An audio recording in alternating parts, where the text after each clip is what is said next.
श्री गणेशाय नमः।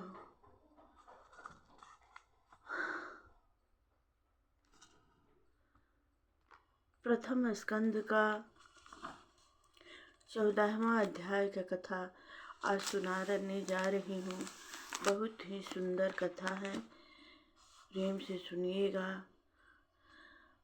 जो भगवान इस संसार की उत्पत्ति, स्थिति और प्रलय करते हैं, जिनकी सत्ता से ही इस संसार की सत्ता है तथा इस संसार के नाश होने पर भी जिनका अस्तित्व सदा रहता है, जो सर्वज्ञ हैं, अति ज्ञानवान तथा प्रकृति से अलग रहते हैं, जो स्वयं प्रकाश है, जो भगवान सृष्टि के आरंभ में अपने संकल्प मात्र से ही ब्रह्मा की उत्पत्ति करके वेदों का ज्ञान प्रसारित करते हैं, जिनके विषय में बड़े बड़े तपस्वी ऋषि मुनि भी भली प्रकार नहीं जानते हैं, जिनके सत्य रूप में यह सत्व रज तम तीनों सृष्टि सत्ता रूप से है तो सत्य भासती हैं, किंतु भिन्न भिन्न नामों के रूपों से असत्य सी प्रतीत होती है। जिस प्रकार महान तेजस्वी सूर्य की किरणों से मृग तृष्णा तथा सट विकारों से जल की और थल की भ्रांति होती है, जो भगवान अपने अप्रमेय ज्ञान के द्वारा संसारिक माया कपट छल से दूर रहते हैं, उन सच्चिदानंद घन परमात्मा को नमस्कार करके उनका ध्यान करते हैं।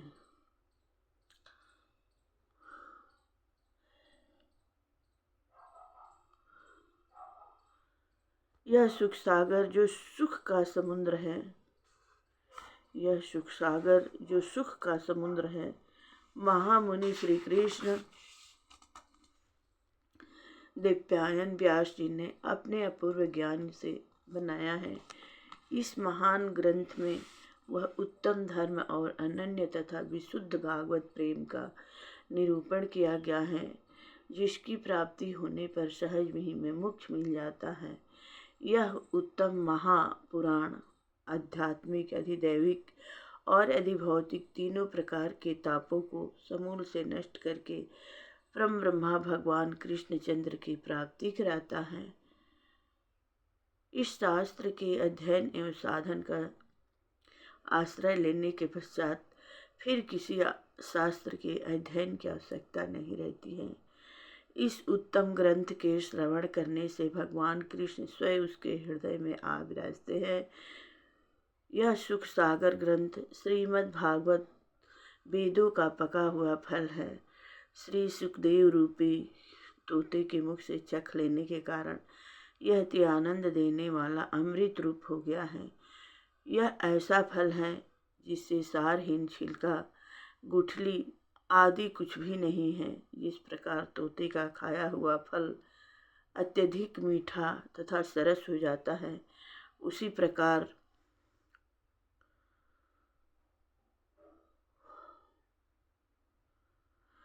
प्रकार यह भी सुख रूपी तोते के द्वारा खाया हुआ होने के कारण मीठा तथा सरस हो गया है।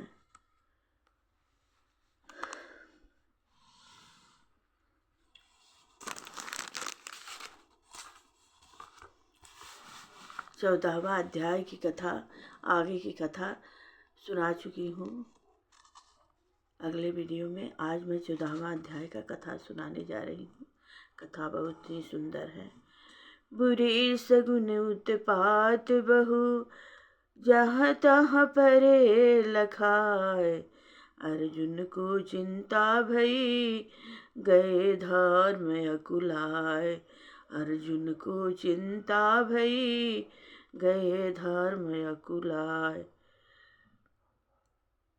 सूत जी बोले, हे सौनक जी, भगवान कृष्ण से मिलने के लिए तथा भविष्य का कार्यक्रम निश्चित करने के लिए अर्जुन द्वारकापुरी गए थे। जब उन्हें हस्तिनापुर से गए कई महीनों व्यतीत हो गए, तब एक दिन धर्मराज युधिष्ठिर को विशेष चिंता हुई। वे भीमसेन से बोले, हे भीमसेन, अर्जुन को द्वारका इसलिए भेजा था कि वह हमारे प्राण प्रिय बंधु बांधव यादव तथा उनके स्वामी और हमारे प्राणधार कृष्ण तथा बलराम जी का कुशल क्षेम कुशल समाचार शीघ्र ही देवें और उनका भविष्य में क्या कार्य करने का विचार है उसे पूछकर आवें। किंतु भाई अर्जुन अभी तक नहीं लौटे। भीमसेन, तुम काल की गति जानने वाले हो। देखो, संपूर्ण भूतों में उत्पात होने लगे हैं। नित्य बड़े बड़े अपशगुन होते हैं। आकाश में उल्कापात, पृथ्वी में भूकंप आने लगे हैं। मेरे बाएं अंग प्रत्यंग फड़क कर किसी दुर्घटना की सूचना देते हैं। वह सामने सियारिन सूर्योदय के सन्मुख मुंह करके चिल्ला रही हैं और उसके मुंह से अग्नि निकल रही हैं। कुत्ता बिलाप दिन में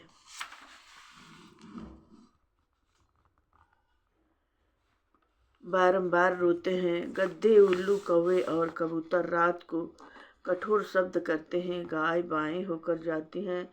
सूर्य चंद्रमा के इर्द गिर्द बारंबार मंडल बैठते हैं। बादल भयंकर शब्द करके गरजते हैं। पृथ्वी पर बारंबार बिजली गिरती है। बड़े बड़े बडंबर उठकर सर्वत्र अंधकार, भयंकर आंधी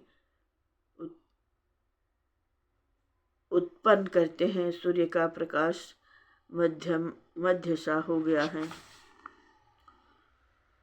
आकाश के संपूर्ण नक्षत्र तारे एक दूसरे से टकराकर गिर रहे हैं। घृत में अग्नि प्रज्वलित करने की शक्ति नहीं रही है। गौवें निरंतर आंसू बहाती रहती हैं। बछड़ों को दूध नहीं पिलाती। बैल भी उदास प्रतीत हो रहे हैं। देव मूर्तियों से पसीना निकल रहा है। वे रोती सी प्रतीत हो रही हैं। उनमें कंपन हो रहा है। सर्वत्र श्रीहीनता प्रतीत हो रही है। इन सब बातों को देखकर मेरा हृदय धड़क रहा है। न जाने वे अब सुगन किस विपत्ति की सूचना दे रहे हैं। न जाने भगवान श्री कृष्णचंद्र इस लोक से चले गए अथवा अन्य कोई दुखदायी घटना होने वाली है। धर्मराज युधिष्ठिर जब इस प्रकार चिंताकुल होकर भीमसेन से बातें कर रहे थे, उसी क्षण आतुर अवस्था में अर्जुन द्वारिका से आ गए। उनके नेत्रों से आंसू बह रहे थे। गर्दन झुकी हुई थी। शरीर कांतिहीन था। वे आते ही धर्मराज युधिष्ठिर के चरणों पर गिर पड़े। तब युधिष्ठिर ने घबरा कर पूछा, हे अर्जुन, द्वारिका में हमारे सब संबंधी, बंधु बांधव, यादव लोग तो प्रसन्न हैं न? हमारे नाना सूरसेन तथा छोटे मामा वसुदेव तो कुशल है न? हमारी मामी देवकी अपनी सातों बहनों सहित तथा पुत्र पौत्र आदि सहित तो प्रसन्न है न? राजा उग्रसेन और उनके छोटे भाई देवक तो प्रसन्न हैं। अंकुर, जयंत, गद, शत्रुजीत, कृतवर्मा आदि यादव सहित बलराम जी तो प्रसन्न है न? प्रद्युम्न, अनिरुद्ध, सांब, ऋषभ आदि तो प्रसन्न है न? हमारे स्वामी भगवान कृष्णचंद्र, उद्धव आदि अपने सेवकों सहित तो प्रसन्न है न? वे अपनी सुधर्मा सभा में नित्य आते हैं न? सत्यभामा, रुक्मिणी, जामवंती आदि 16,108 पटरानियाँ तो नित्य उनकी सेवा में लीन रहती हैं न? हे भाई अर्जुन, तुम कुशल पूर्वक वहाँ रहे थे। तुम्हारी कांति क्षीण क्यों हो रही है? तुम्हारा वहाँ किसी ने अनादर तो नहीं किया? तुमसे किसी ने अपशब्द तो नहीं कहे? तुमने किसी को कुछ देने की प्रतिज्ञा की हो और वह पूरी न हो, ऐसा तो नहीं हुआ? तुमने अपने शरणागत को शरण देने में असमर्थता प्रकट तो नहीं की और उसे शरण न दी हो, ऐसा तो नहीं है? किसी ब्राह्मण बालक, गौ, रोगी, वृद्ध, असहाय तथा अबला की सहायता न करके उन्हें त्याग तो नहीं दिया है? तुमने किसी अगम्य स्त्री के साथ गमन तो नहीं किया है? गुरु पत्नी अथवा अन्य युवती के साथ समागम तो नहीं किया? कहीं किसी ने युद्ध में तुम्हें पराजित तो नहीं कर दिया है? बालक और वृद्धों को त्याग कर तुमने अकेले ही भोजन तो नहीं कर लिया है? मुझे आशा है कि तुमने ऐसा कोई अनुचित कार्य नहीं किया होगा, किंतु हमारे परम प्रिय मित्र भगवान कृष्ण से तुम्हें अवश्य वियोग हो गया है। इसी कारण तुम्हें मानसिक वेदना है और तुम श्रीहीन हो गए हो। 15वां अध्याय का कथा। धर्मराज सुनियो जब कृष्ण गए निज धाम, क्यों हिमालय गमन तब तज करके मन आस। क्यों हिमालय गमन तब तज करके सब काम। सूत जी बोले, ही सौनक जी, कुंती नंदन अर्जुन भगवान कृष्ण चंद्र के वियोग के कारण अति व्याकुल थे। उनके शोक का पारावार नहीं था। उधर धर्मराज युधिष्ठिर ने अनेक प्रकार की शंकाओं से युक्त प्रश्नों की बौछार आरंभ कर दी। उनको सुनकर अर्जुन का हृदय और भी संतप्त हो गया। मुख सूख गया, रंग फीका पड़ गया, नेत्रों से अविरल आंसुधारा बहने लगी, कंठ रुध गया। वे अवाक सिर हो चुप रह गए। उन्हें अपने प्रीतम भगवान कृष्ण चंद्र की याद आकर हिलकियां बंध गई। बड़ी कठिनाई से आंसू पोंछकर रुधे कंठ से धर्मराज युधिष्ठिर से बोले, भ्राता जी, हमारे प्रीतम कृष्णचंद्र ने हमें ठग लिया।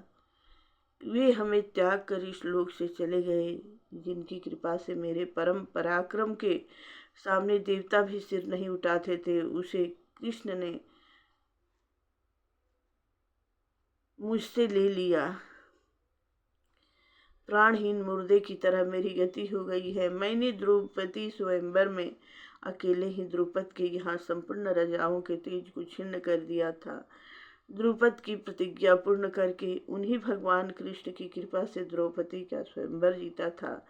जिन भगवान कृष्ण की कृपा से मैंने इंद्र को पराजित करके अग्निदेव को खांडव वन दहन करने दिया था, उन्हीं की कृपा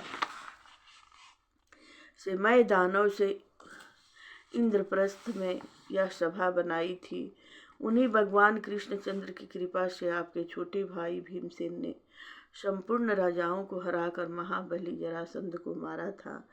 उन्हीं भगवान कृष्ण की कृपा से सबने इस महाभारत युद्ध को जीता था और दुष्ट दुर्योधन से अपना प्रतिशोध लिया था। दुर्वासा के कठिन श्राप से उन्हीं भगवान ने हमारी रक्षा की थी। उन्हीं भगवान की कृपा से मैंने शंकर जी को प्रसन्न करके भस्पत नामक अस्त्र प्राप्त किया था। उन्हीं कृष्ण की कृपा से मैं सशरीर स्वर्ग लोक में जाकर देवराज इंद्र के बराबर आधे आसन पर बैठा था। उन्हीं भगवान की कृपा से मैंने यह गांडीव धनुष धारण करके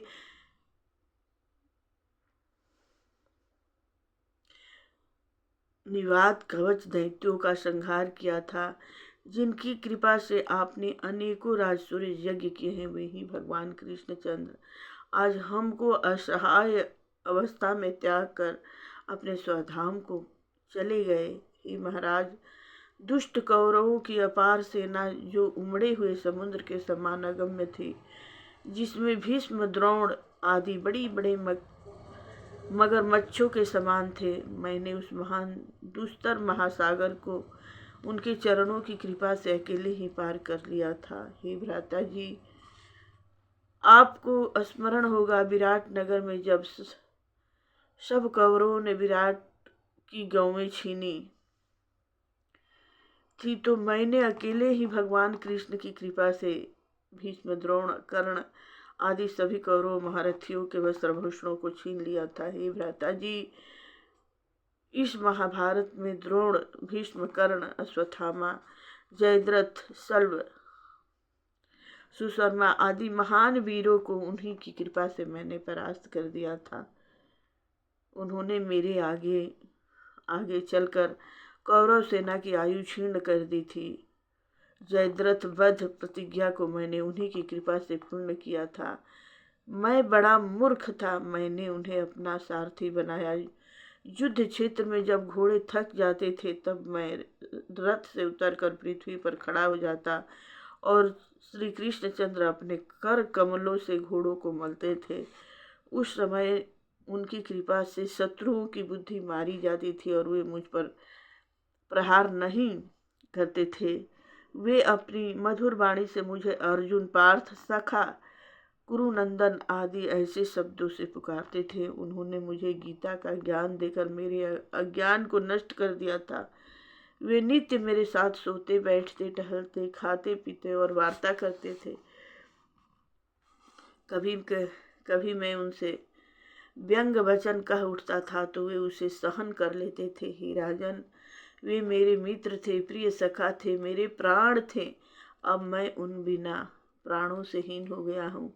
मैं क्या कहूँ, मुझे कहते हुए लज्जा आती है। द्वारका से भगवान कृष्ण की पत्नियों को हस्तिनापुर ला रहा था, किंतु थोड़े ही भीलों ने मुझे एक निर्बल की भांति परास्त कर दिया। मैं उन अबलाओं की रक्षा न कर सका।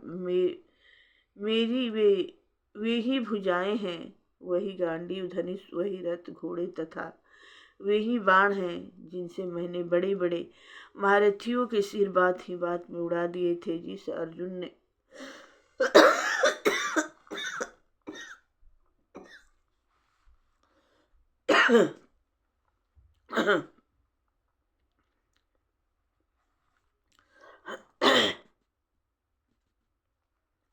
जिस अर्जुन ने अपने जीवन में कभी शत्रुओं से मात नहीं खाई थी, वही अर्जुन आज अबला की भांति भीलों से पराजित होकर आया है। उनकी संपूर्ण पत्नियां तथा धन आदि को भी लोग लूट के ले गए और मैं निहत्थे की भांति खड़ा देखता रहा। हे भ्राता जी, उन कृष्ण के बिना मेरी संपूर्ण शक्ति क्षीण हो गई है। जिस प्रकार राख में डाली हुई आहुति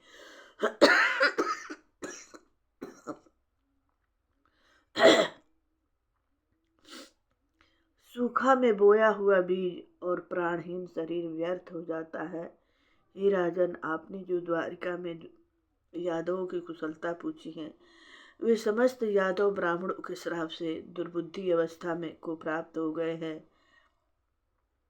और वे अति मदिरा पान करके परस्पर एक दूसरे को मारने लगे तथा मृत्यु को प्राप्त हो गए।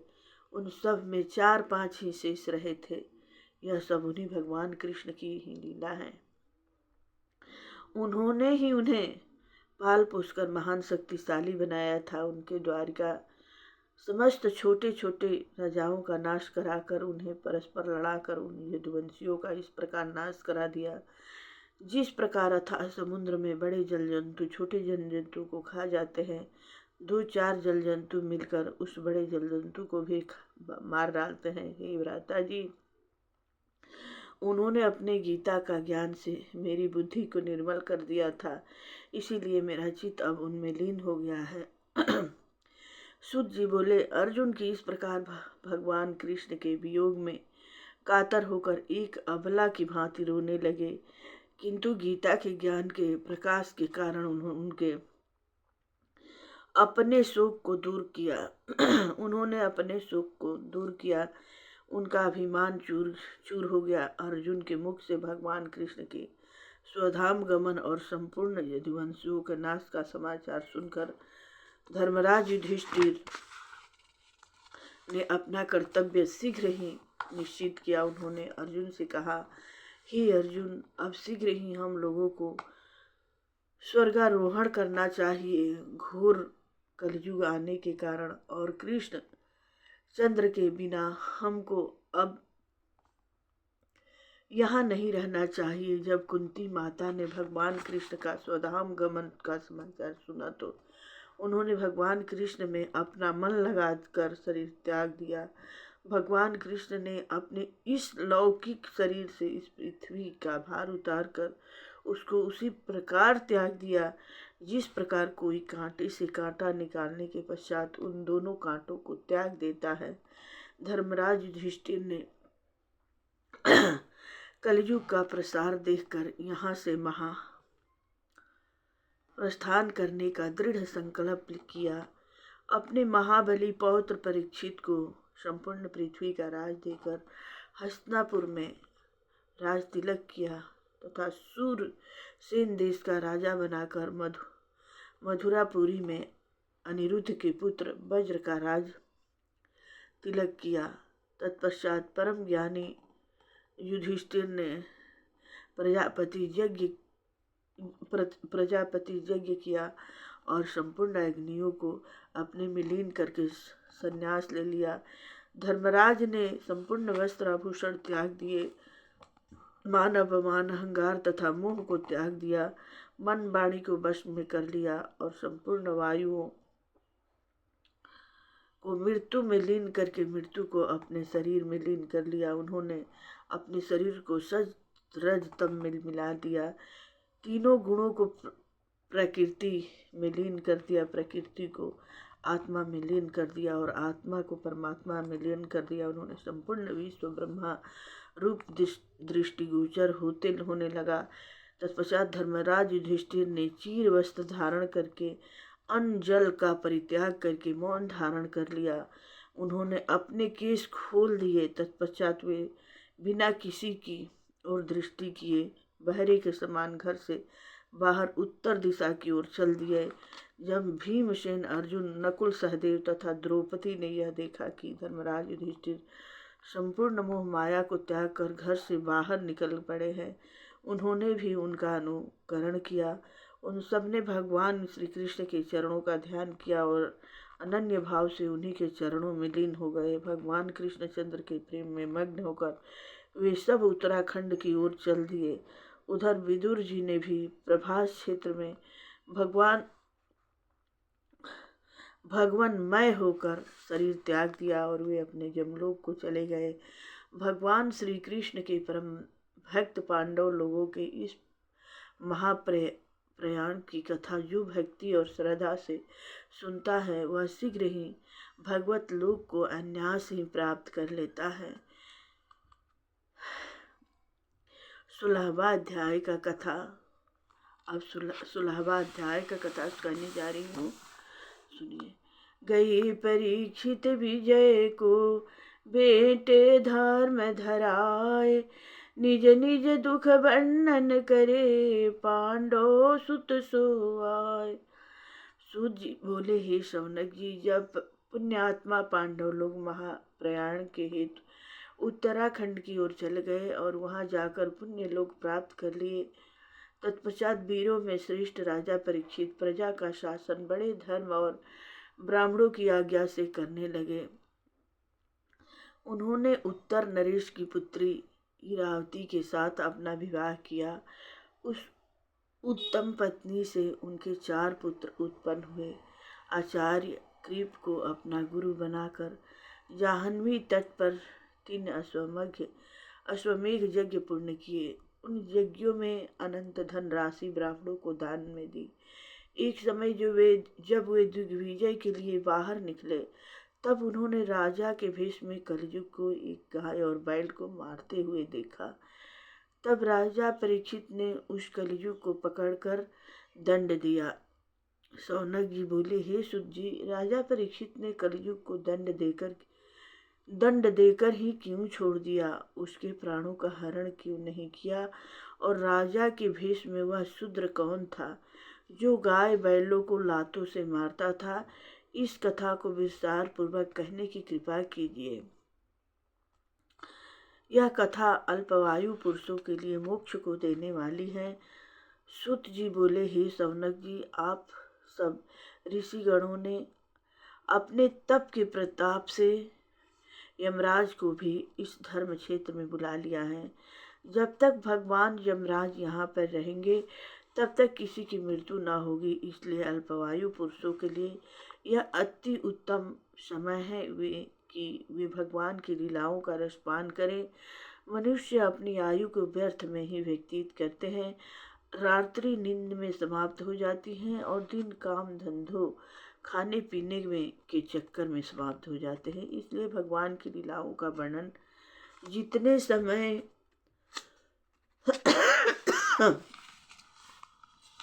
होता है वही सदुपयोग में समझा जाता है। अब मैं आपसे वही पुण्य कथा वर्णन करता हूँ, आप सुनो। सूत जी बोले, राजा परीक्षित कुरु जंगल देश में आनंद पूर्वक राज करते थे। जब उन्होंने देखा कि कलयुग ने मेरे राज में प्रवेश कर लिया है, तब उन्हें दुख तो विशेष हुआ, किंतु यह जानकर कि युद्ध करने का अवसर तो अच्छा हाथ लगा है, उन्होंने दुख को त्याग कर युद्ध के लिए अपनी चतुरंगिनी सेना तैयार की और श्याम वर्ण के घोड़ों से जुते हुए रथ में, जिसमें सिंह की ध्वजा थी, धनुष बाण लेकर नगर से बाहर निकले। उन्होंने भद्राश्व, केतुमाल, भारत, उत्तरा, कुरु, जंगल एवं किम पुरुष आदि देशों को विजय करके अपने राज्य में मिलाया और वहीं के राजाओं को अपने अधिकार में किया। उस विजय में उनको अपने पूर्वज पांडवों का सुयश सर्वत्र सुनाई दिया। यदुवंशी भगवान कृष्णचंद्र से उनकी कैसी घनिष्ठता थी, यह सब चरित्र उन्होंने सुने।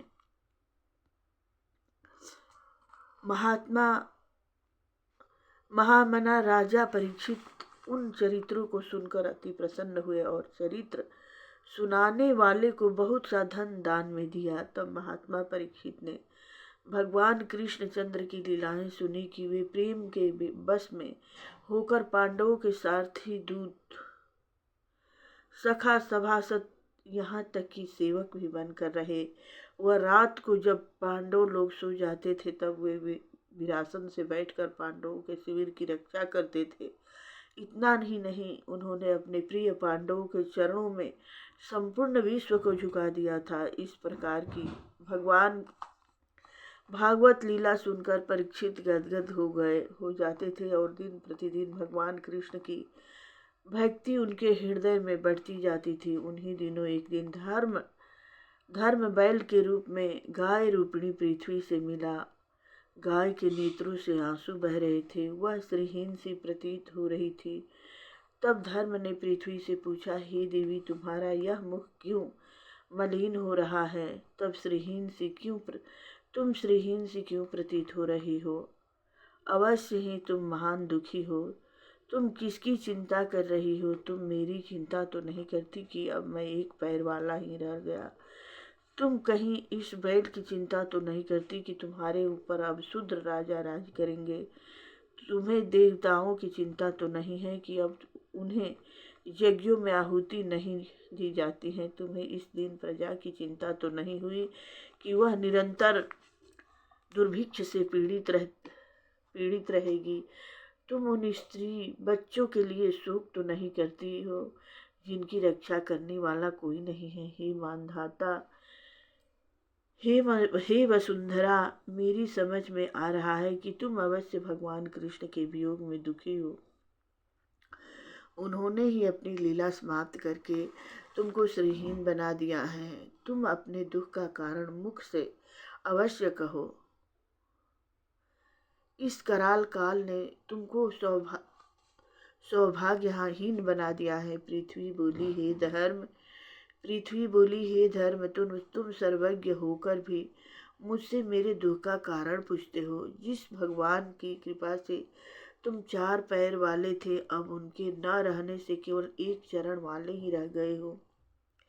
जिन भगवान कृष्ण में 39 अप्राकृतिक गुण थे, सत्य, पवित्रता, क्षमा, दया, संतोष, त्याग, सम, दम, तप, सरलता, क्षमता, शास्त्र विचार, उपरति, तितिक्षा, ज्ञान, वैराग्य, सूर्य, तेज, ऐश्वर्य, बल, स्मृति, कांति, कौशल,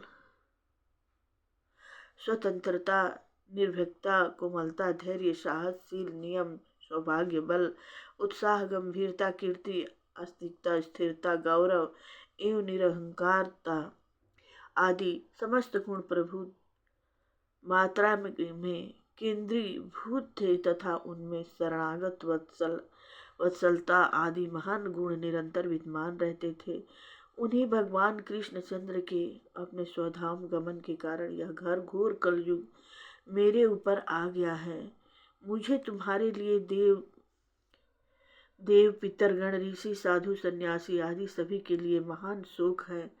भगवान के जिन चरणों की सेवा लक्ष्मी करती है, जिनमें कमल, वज्र, अंकुश, ध्वजा आदि के चिन्ह विराजमान है, वे चरण मेरे ऊपर पड़ते थे। उन्हीं चरणों की कृपा से मैं सौभाग्यवती थी, किंतु अब मेरा सौभाग्य समाप्त हो गया। मुझे इस सौभाग्य प्राप्ति पर अति गर्व था। इसी कारण भगवान कृष्ण ने मुझे इस दशा में कर दिया है। उन्होंने यदुवंश में प्रकट होकर संपूर्ण असुरों पर असुरों तथा पापी राजाओं की सहस्त्रों अक्षौहिणी सेनाओं का संहार करके मेरा भार हल्का किया। अपने बाहुबल से उन्होंने तुम्हें भी 4 चरणों वाला बना दिया था। भला ऐसे भगवान कृष्ण का विरह किसको दुखदाई न होगा। धर्म और पृथ्वी परस्पर इस प्रकार की बातें कर ही रहे थे। उसी समय राजा परीक्षित पापनाशिनी सरस्वती के तट पर आए।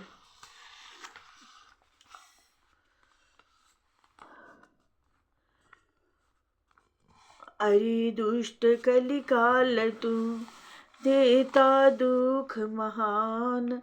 अरे दुष्ट कलिकाल तू देता दुख महान। पांडव पौत्र मारन चले ले करके धनुवान। बहुत ही सुंदर कथा है।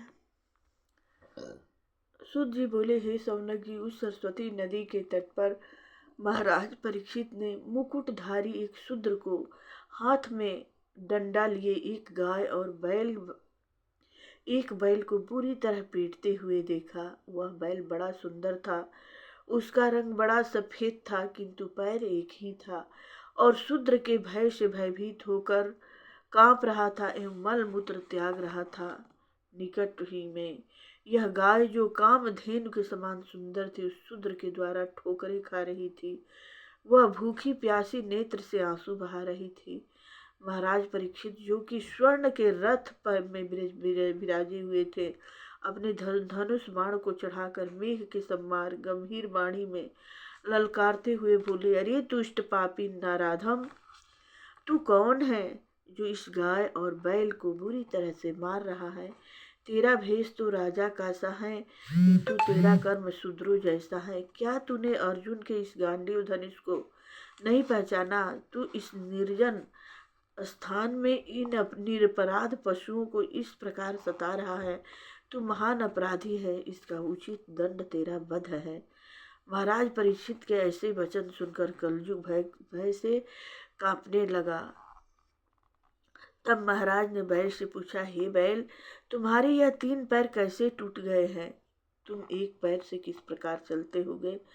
तुम बैल हो अथवा कोई देवता हो। अब तुम निर्भय होकर मुझसे यह सारा वृत्तांत सुनाओ। मेरे इस धर्मराज में तुम्हारे अतिरिक्त कोई भी प्राणी आंसू बहाते हुए दृष्टि नहीं आता है। हे धेनुपुत्र, अब तुम किसी प्रकार का भय मत करो। मैं दुष्टों को दंड देता हूँ। हे गौ माता, तुम भी मत रो। निर्भयता पूर्वक अपना कष्ट कहो। आपने कोई किसी प्रकार का अपराध तो नहीं किया है। फिर आपके यह 3 पैर किसने काट लिए हैं। किस दुष्ट ने पांडवों की पवित्र कीर्ति में यह कलंक लगाया है। जिस राज्य में शेर और गाय एक घाट पर पानी पीते हैं, उस राज्य में यह घोर पाप किसने किया है।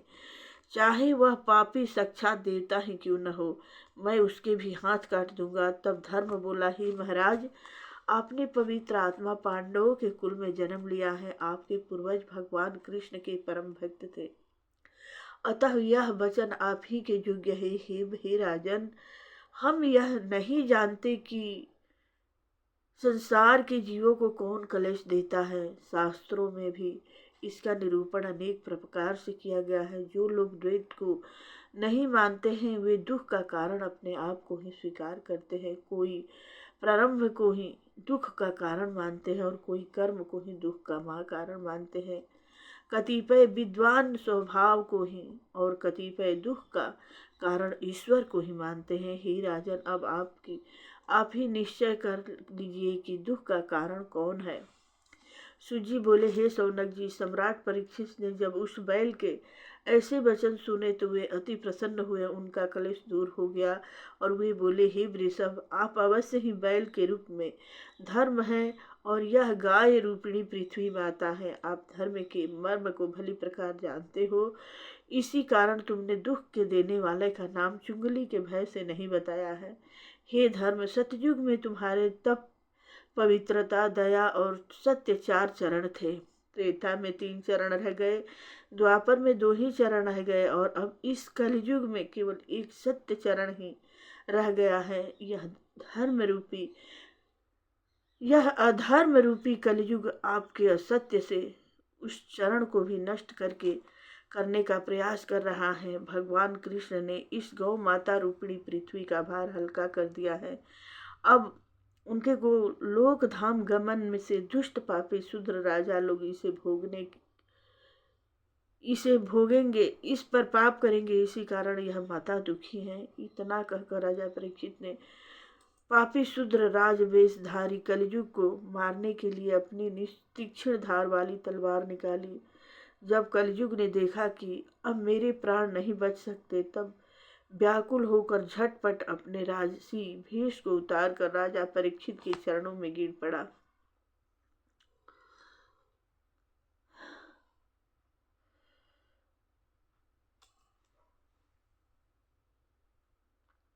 राजा परीक्षित बड़े शरणागत वत्सल थे।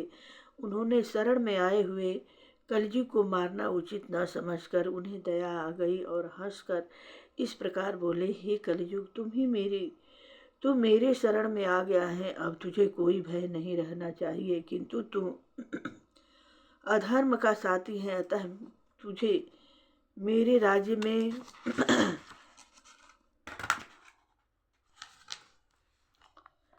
नहीं रहना चाहिए। अधर्म व पाप, झूठ, चोरी, कपट, दरिद्रता आदि अनेक उपद्रवों का मूल कारण केवल तू ही है। इसलिए मेरे राज्य में एक पल को भी न ठहर, यहाँ से शीघ्र ही चला जा। मेरे राज्य में धर्म और सत्य का निवास है। इस राज्य में धर्मात्मा, साधु, संत, सन्यासी, बड़े बड़े याज्ञिक तथा श्री हरि के भक्त रहते हैं। यहाँ देवताओं की पूजा होती है। सूत जी बोले, ही सौनक जी, राजा परीक्षित के ऐसे कठोर वचन सुनकर और तलवार हाथ में लिए हुए काम रूप अपने सिर पर गरजते हुए जानकर कलयुग भय से कांपने लगा और विनय पूर्वक बोला, हे धर्मात्मा राजन, आपका राज्य सारी पृथ्वी पर है, फिर आप मुझे वह स्थान बताइए जहाँ मैं निर्भयता से रह सकूं। जिधर देखता हूँ उधर ही आप ही का काल रूप तलवार हाथ में लिए देखता हूँ। मेरे रहने योग्य कोई भी स्थान मुझे दृष्टि नहीं आता है। सूत जी बोले, हे सौनक जी, कलयुग के ऐसे वचन सुनकर धर्मात्मा परीक्षित को उस पर दया आ गई और बोले, हे कलयुग, तेरे लिए मैं 4 स्थान बताता हूँ। दूध, मदपान, स्त्री संग, हिंसा, इन स्थानों में असत्य पर मद, आसक्ति एवं निर्दयता निवास करते हैं। कलयुग बोला, हे उत्तरानंदन, ये 4 स्थान मेरे लिए पर्याप्त हैं, और भी कोई स्थान मुझे बताइए। तब दया सागर राजा परीक्षित ने उस कलयुग पर दया करके 5वां स्थान स्वर्ण दिया। इन 5 स्थानों में झूठ, मद, काम, शत्रुता तथा रजोगुण विराजमान रहते हैं। वह कलयुग उन्हीं स्थानों में रहने लगा, किंतु उस समय महाराज परीक्षित का स्वर्ण मुकुट देखकर उसी मुकुट में प्रवेश कर गया। राजा परीक्षित ने धर्म की वृद्धि करके तपस्या, सोच और दया में 3 चरण भी जोड़ दिए तथा पृथ्वी की वृद्धि करके पृथ्वी को भी आश्वासन दिया। सूत जी बोले, ही सौनक जी, वे ही राजा परीक्षित अब धर्म पूर्वक सारी पृथ्वी का राज्य पालन कर रहे हैं। वे राजा परीक्षित महान धर्मात्मा, चक्रवर्ती, सम्राट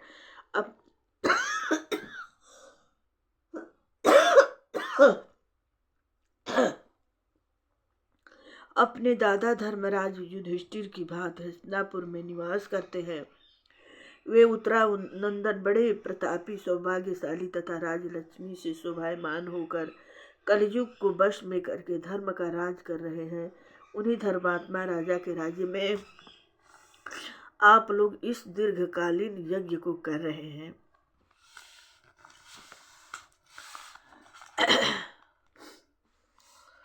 अब राजा परीक्षित को श्रृंगी ऋषि का श्राप का कथा सुनाने जा रही हूँ। डाली नाग ऋषि कंठ में, नृप ने किन्हो पाप, होनहार हो करहु तो श्रृंगी दिन्हो श्राप। राजा परीक्षित को श्रृंगी ऋषि का श्राप देना। सूत जी बोले, हे सौनक जी, भगवान कृष्ण जी की लीला बड़ी विचित्र एवं आश्चर्यमय है। उन्होंने ही राजा परीक्षित की माता उत्तरा के गर्भ में प्रचंड ब्रह्मास्त्र से रक्षा की थी। उन्होंने ही उस राजा को अपनी भक्ति प्रदान की और संसार के माया जाल में ग्रसित राजा को ब्राह्मण से श्राप दिलाकर इस प्रकार अलग कर दिया जैसे इस जल में से दूध को अलग कर देता है। राजा परीक्षित अनंत समय पर बैराग लेकर राजा परीक्षित अंत समय पर बैराग लेकर गंगा तट पर चले गए और श्री सुखदेव जी द्वारा भगवान की कथामृत का पान करने लगे।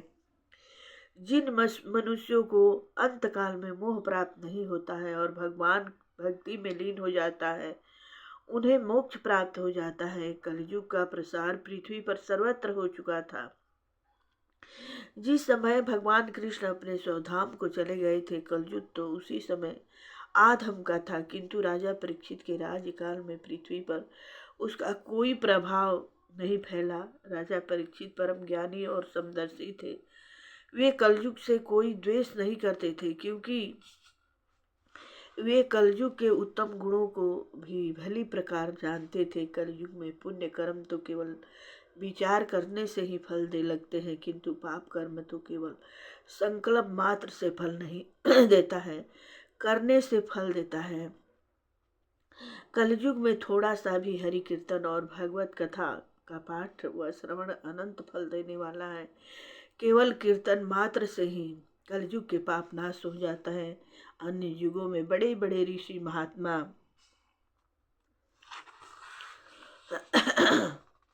राजर्षि महान यज्ञ जब आयु प्रयत्न करते रहते पर भी वह फल प्राप्त नहीं कर सकते थे, जो कलयुग में केवल भगवान का स्मरण कर लेने से ही प्राप्त होता है।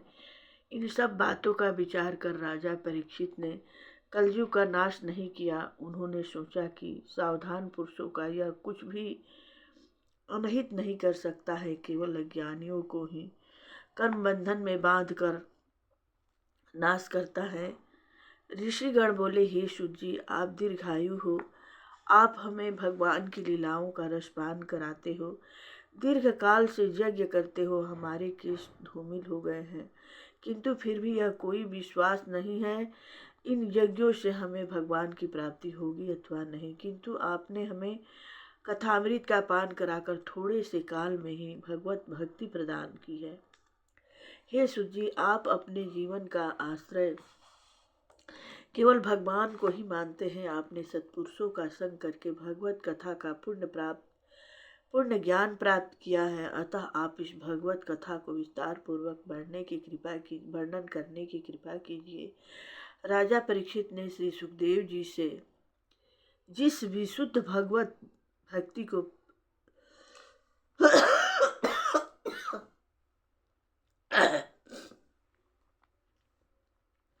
प्राप्त किया था, उनको हमें सुनाइए। श्री सुख जी बोले, मैं नीच कुल में उत्पन्न होते हुए भी महान सौभाग्यशाली हूँ, जिससे मुझे महात्माओं के चरणों की सेवा तथा उनके वार्तालाप करने का सुअवसर प्राप्त होता रहता है। हरि भक्तों के एक क्षण के सत्संग से ही मनुष्य तर जाते हैं। जो भक्त जन केवल भगवान के ही आश्रय रहते हैं, उनकी सारी व्यथा स्वयं मिट जाती है और दूसरों की व्यथाओं को भी मिटने में समर्थ होते हैं। भगवान के गुण अनंत अनंत है, उनकी लीलाएं विचित्र है।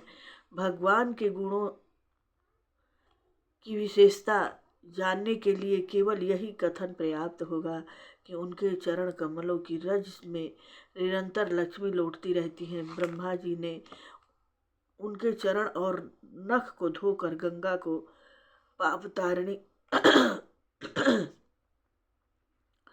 जो पाप तारिणी है उसे उत्पन्न किया। वही जल भगवान शंकर के मस्तक से निकलकर संपूर्ण संसार को पवित्र करता है। भगवान की भक्त वत्सलता समझने के लिए इतना ही पर्याप्त है। वैसे तो उनकी लीलाएं इतनी अनंत है, जिस प्रकार आकाश अनंत है, आकाश में एक पक्षी जितनी उड़ान भर सकता है, उतनी ही अपनी बुद्धि के अनुसार उनकी लीलाओं का वर्णन कर सकता हूँ।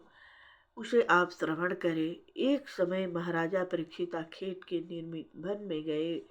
वहां पर वन्य पशुओं के पीछे दौड़ते दौड़ते वे श्रम से थक गए। उन्हें क्षुधा और प्यास ने अति व्याकुल कर दिया। राजा परीक्षित जलाशय की खोज में इधर उधर घूमते घूमते शमीक ऋषि के आश्रम पर पहुँचे। वहाँ पर महात्मा शमीक समाधि लगाए हुए, नेत्र बंद किए, शांत भाव से एक आसन पर बैठे हुए ब्रह्म में लीन थे। महाराज परीक्षित प्यास से व्याकुल थे, कंठ सूख गया था। उन्होंने ऋषि से जल मांगा, किंतु ऋषि समाधिस्थ बैठे ही रहे। उन्होंने राजा को कोई उत्तर नहीं दिया और न उनको बैठने के लिए कोई आसन ही दिया। राजोचित सम्मान तो दूर रहा, उनसे किसी ने बात भी नहीं पूछी। तब यह देखकर राजा को क्रोध आ गया। इस प्रकार के अपमान तथा क्रोध का यह पहला ही अवसर था। उन्होंने यह सोचकर कि इस ऋषि ने झूठमुठ नेत्र बंद करके मुझे देखकर समाधि लगाई है, इससे यह सब लोग ढोंग किया है और जानबूझकर मेरा अपमान किया है। क्योंकि कलयुग राजा के स्वर्ण मुकुट में विराजमान था, उनकी बुद्धि विपरीत हो गई। उन्होंने पास ही में पड़ा हुआ एक मृत सर्प अपने धनुष की नोक से उठाकर शमीक मुनि के गले में डाल दिया और अपने नगर को चले आए। जब कुछ बालकों ने जाकर शमीक ऋषि के पुत्र श्रृंगी ऋषि को यह समाचार सुनाया कि किसी दुष्ट ने तुम्हारे पिता के कंठ में मृतक सर्प डाल दिया, तब बालक श्रृंगी ऋषि को बड़ा क्रोध आया और उन्होंने अपने साथी सब बालकों से यह कहा कि मैं उस दुष्ट राजा को अभी ऐसा दंड देता हूँ कि भविष्य में भी कोई ब्राह्मणों का इस प्रकार अपमान न करेगा। इतना कहकर उस श्रृंगी कुमार ने अपनी अंजलि में जल लेकर उसे मंत्रों से अभिमंत्रित करके राजा परीक्षित को यह श्राप दिया कि तुझे 7वें दिन तक सर्प डसेगा। इस प्रकार राजा परीक्षित को श्राप देकर वह ऋषि कुमार अपने पिता के पास आश्रम में आया और पिता के गले में मरा हुआ सर्प पड़ा देखकर दहाड़ मार कर रोने लगा। पुत्र का रोदन सुनकर ऋषि की समाधि टूटी। तब उन्होंने पुत्र से उसके रोने का कारण पूछा और उन्होंने अपने कंठ में मरा हुआ सर्प पड़ा देखा। बालक श्रृंगी ऋषि ने अपने पिता को सारा वृतांत सुनाया। राजा परीक्षित को श्राप देने वाली बात कही। राजा परीक्षित के श्राप की बात सुनकर श्रृंगी शमीक को बड़ा दुख हुआ और उन्होंने कहा, अरे मूर्ख बालक, तूने घोर पाप कर डाला। उस राजा की थोड़ी गलती पर तूने घोर पाप श्राप दे डाला। मैंने तूने भगवत भक्त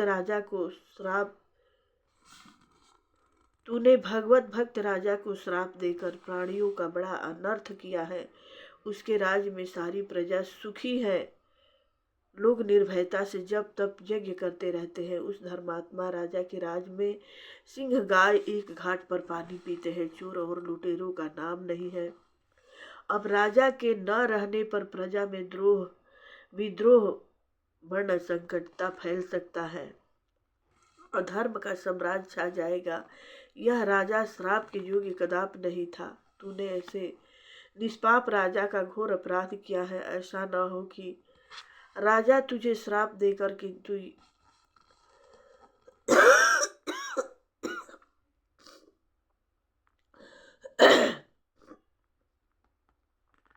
ऐसा न हो राजा तुझे श्राप दे दे, किंतु ये परम ज्ञानी है, ऐसा नहीं करेंगे। ऋषि शमीक अपने पुत्र के अपराध से इस प्रकार पछताने लगे। 19वां अध्याय की कथा है।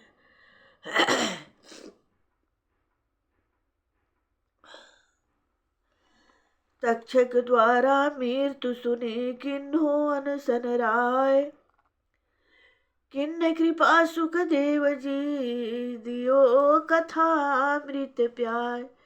जय प्रभु। सूत जी बोले, जब राजा परीक्षित अपनी राजधानी में पहुंचे और वह महलों में जाकर जब उन्होंने अपने मुकुट को उतारा, तब उन्हें ज्ञान उत्पन्न हुआ और बोले, ओह मैंने घोर पाप कर डाला, नीच पुरुषों की भांति मैंने निरपराध ब्राह्मण के कंठ में मरा हुआ सर्प डाल दिया। वे परम तेजस्वी ऋषि थे, मैं दुर्बुद्धि के कारण उन्हें न पहचान सका। वे अपने भक्त जन समाधि स्थित में थे, मैंने उन्हें ढोंगी समझकर उनके साथ दुर्व्यवहार किया। अवश्य ही कोई घोर विपत्ति मेरे ऊपर आने वाली है, क्योंकि आपत्ति काले विपरीत बुद्धि। मैं तो यह चाहता हूँ कि उस पाप के प्रायश्चित में उन्हें अवश्य कोई कठिन दंड मिले। मैं तो सदा ही ब्राह्मणों का सेवक और उनका आज्ञा पालक रहा हूँ, किंतु आज न जाने मेरी बुद्धि पर क्या पर्दा पड़ गया। जब राजा परीक्षित इस प्रकार पछता रहे थे, उसी समय समीक ऋषि का भेजा हुआ एक शिष्य राजा के पास आया और बोला कि आपको ऋषि कुमार ने यह श्राप दिया है कि तुम्हें आज से 7वें दिन तक्षक सर्प डसेगा। ऋषि के वचन सुनकर राजा परीक्षित प्रसन्न से उठ खड़े हुए और बड़े आदर के साथ उन्हें बैठा कर बोले, ऋषि कुमार ने श्राप देकर मेरे ऊपर बड़ी कृपा की है। मैं भी यही चाहता था कि मुझ पापी को उन घोर अपराध के लिए कठिन दंड मिलना चाहिए। इस प्रकार सम्यक ऋषि के शिष्य से अपने अपराध की क्षमा याचना करके उसे विदा किया। तत्पश्चात राजा परीक्षित में अपने भविष्य का कर्तव्य निश्चित करके अपने समर्थ पुत्र जन्मेजय को राज तिलक कर दिया। अपने संपूर्ण राजसी आभूषणों को त्याग कर केवल चीर धारण करके आमरण अनशन व्रत लेने के हेतु गंगा तट पर बैठ गए। उन्होंने अपने संपूर्ण नगर निवासियों तथा निवास को की स्त्रियों और कुटुंबियों को तथा राजा जन्मेजय को अपना कर्तव्य भली प्रकार समझाकर विदा कर दिया। तत्पश्चात अपनी समस्त आसक्तियों को त्याग कर अनन्य भाव से भगवान कृष्ण के चरणों में ध्यान लगा दिया। जब राजा परीक्षित के राज्य त्याग और अनशन व्रत तथा श्रृंगी ऋषि के श्राप का वर्णन सब ऋषि मुनियों ने सुना, तो वे अपने अपने आश्रमों से शिष्यों सहित राजा परीक्षित के दर्शनों के लिए गंगा तट पर पधारे। वहां पर अत्रि, वशिष्ठ, शैवन, अरिष्टनेम, शार्दूल, पराशर, अंगिरा, भृगु, परशुराम, विश्वामित्र, इंद्र, प्रमद, उतथ्य, मेधातिथि, देवल, मैत्रेय, पिपलाद, गौतम, भारद्वाज और कंडव, अगस्त, देव ऋषि, नारद, भगवान वेद व्यास आदि सभी बड़े बड़े 88 सहस्त्र ऋषि तथा मुनिगण वहाँ पधारे। राजा परीक्षित ने सबका यथोचित समयानुकूल सत्कार किया और उन्हें बैठने को आसन दिया। तब उन्होंने उनके चरणों की वंदना की और कहा, आज मैं महान भाग्यशाली हूँ कि मुझे अन्यास ही देवतुल्य संपूर्ण ऋषियों के दर्शन हुए। मैंने अहंकारवश ब्राह्मण का अपराध किया है, यह मेरे लिए अति खेद की बात है। मैं पाप रूप हो गया हूँ। इसी कारण भगवान ने अति कृपा करके मुझे अपने चरणों में लेने के लिए ऋषि कुमार के श्राप दिलवाया है। यदि ऐसा भगवान न करते तो मैं संसारिक मोह जाल में मकड़ी की भांति फंसा रहता। उस श्राप के कारण ही मैं संसार से विरक्त हो गया हूँ। मुझे तक्षक के डसने का मृत्यु का कोई भी भय नहीं है। मैं चाहता हूँ कि आप लोग भगवान के अमृतमयी लीलाओं का वर्णन करें। मैं आप लोगों के चरणों में बार बार प्रणाम करता हूँ। केवल मैं यही चाहता हूँ कि भगवान कृष्ण की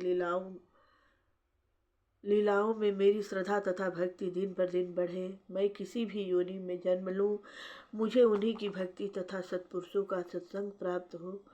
धर्मात्मा राजा परीक्षित परम ज्ञानी थे। उन्होंने मृत्यु को जीत लिया था। उन्हें उससे तनिक भी भय नहीं था। वे गंगा जी के दक्षिण तट पर पूर्व की ओर मुख करके कुश के आसन पर विराजमान थे।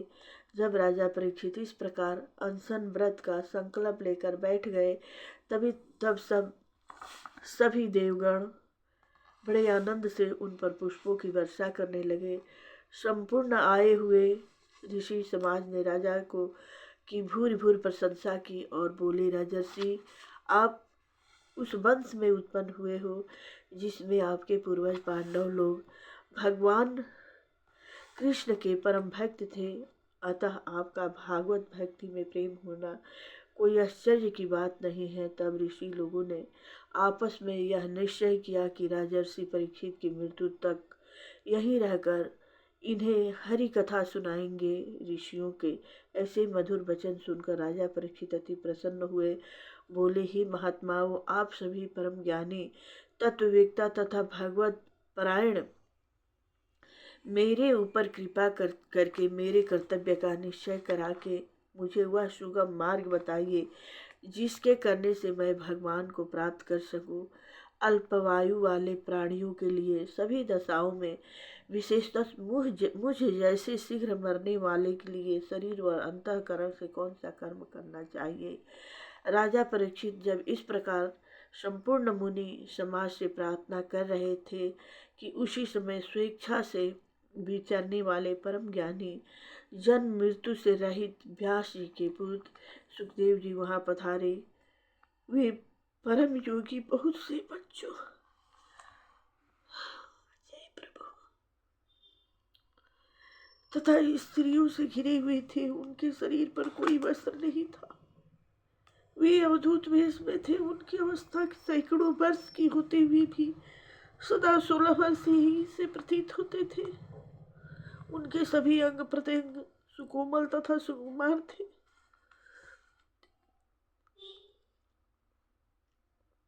उनकी आकृति अति सुंदर, नेत्र विशाल, नाभि नासिका ऊंची तथा कान बराबर थे। भरे हुए कंधे, शंख के समान गर्दन, उभरा हुआ सुडौल वक्षस्थल, लंबी भुजाएं, घुंघराले बिखरे हुए केश तथा दिगंबर थे। उनका यौवन चित्त आकर्षक था। वे स्त्रियों के मन को अपनी मधुर मुस्कान से सदा चुराते थे। जब ब्रह्म ज्ञानी सुखदेव जी वहां पधारे तब उन्हें देखते ही ऋषि लोग उठ खड़े हुए। जब राजा परीक्षित ने सूर्य के समान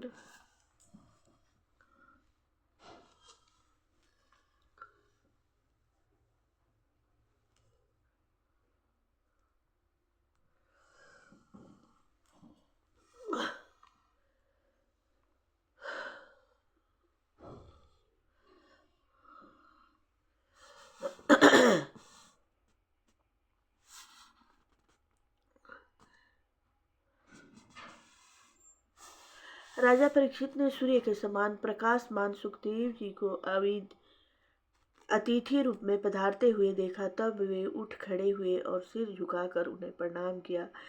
तत्पश्चात अर्घ्यपान तथा माला आदि से श्री सुखदेव जी की पूजा की और बैठने के लिए आसन प्रदान किया।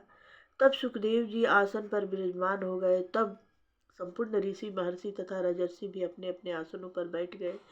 वहां पर शांति छा गई और एक अलौकिक महिमा का उद्गार वह निकला। तत्पश्चात राजा परीक्षित ने खड़े होकर पुनः सुखदेव जी को दंडवत प्रणाम किया और मधुर वाणी में इस प्रकार बोले, हे ब्रह्मरूप योगेश्वर जी, आपने यहाँ पधार कर मुझ अनाथ असहाय को सनाथ और शक्ति संपन्न बना दिया। मैं ब्राह्मण का अपराधी होने पर भी आपने मुझे अपने दर्शनों का सौभाग्य प्राप्त कराया। जिन जिन स्थानों पर आपके पवित्र चरण पड़ते हैं वह स्थान तीर्थ तुल्य हो जाता है। आप जैसे परमहंस अवधूत महात्माओं के दर्शन मात्र से ही मनुष्य पवित्र हो जाता है। फिर आपके पैर पखारने, पूजा करने और आसन प्रदान करने से तो वह मनुष्य अवश्य ही मोक्ष का अधिकारी हो जाता है। हे महाभाग, जिस प्रकार भगवान नारायण के सन्मुख आने पर दैत्य भाग जाते हैं, उसी प्रकार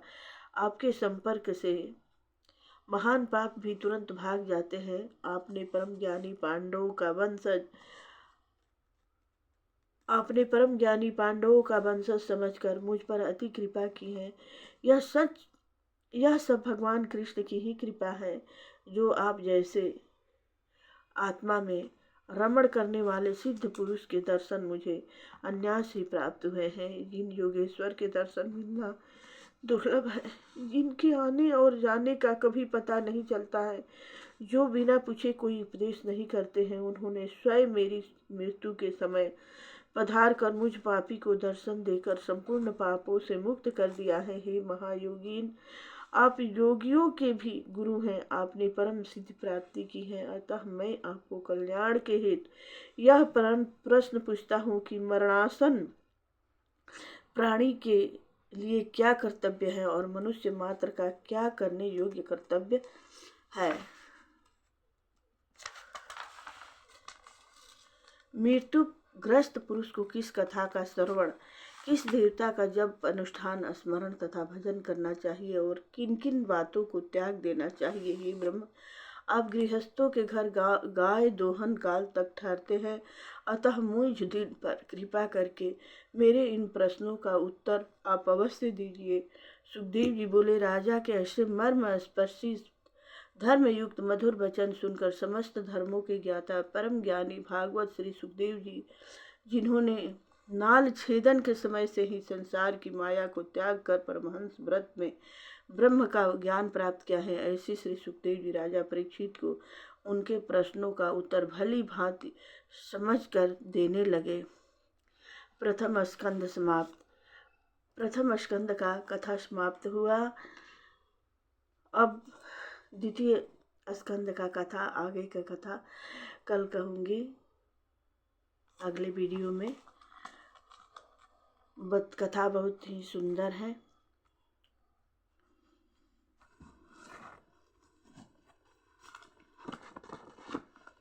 राधे राधे, जय श्री कृष्णा।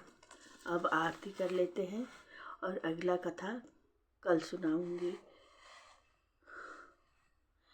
श्री भागवत भगवान की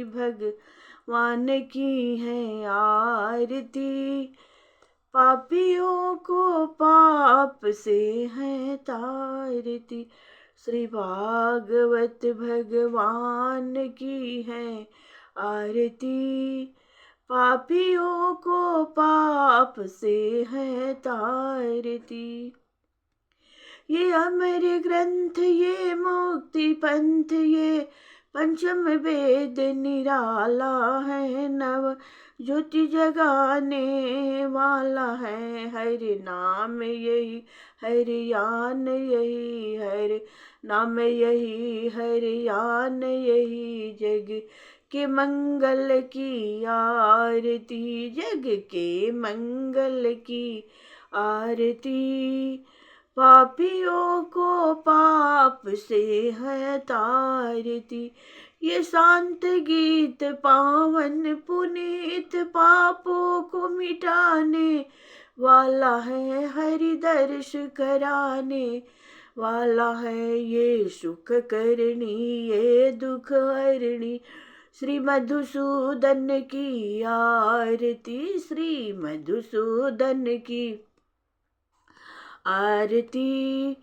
पापियों को पाप से है तारती, ये मधुर बोल मम पंथ खोल, सन्मार्ग बताने वाला है, बिगड़ी को बनाने वाला है। श्री राम यही घनश्याम, यही श्री राम यही घनश्याम, यही प्रभु की महिमा की आरती, हरि की महिमा की आरती। पापियों को पाप से है तारती, श्री भागवत भगवान की है आरती। पापियों को पाप से है तारती। प्रेम से बोलिए भागवत भगवान की जय हो। 88,000 ऋषिगण की जय हो। जय जय सर्वदेव सर्वदेवी सर्ववेद ग्रंथ की जय। कथा विसर्जन होत है, सुनहु सकल सब देव, जो जन जहाँ से आए हैं, तह तह करहु निवास। प्रेम से बोलिए मंगलमय भगवान की जय। गंगा जमुना सरस्वती नर्मदा कृष्णा कावेरी की जय। जय जय माता सरजू की जय हो। कुल देवता ग्राम देवता स्थान देवता की जय। सर्वदेव सर्वदेवी वेद ग्रंथ की जय। तुलसी ठाकुर तुलसी नारायण की जय हो। जय जय पांडव पौत्र की जय हो।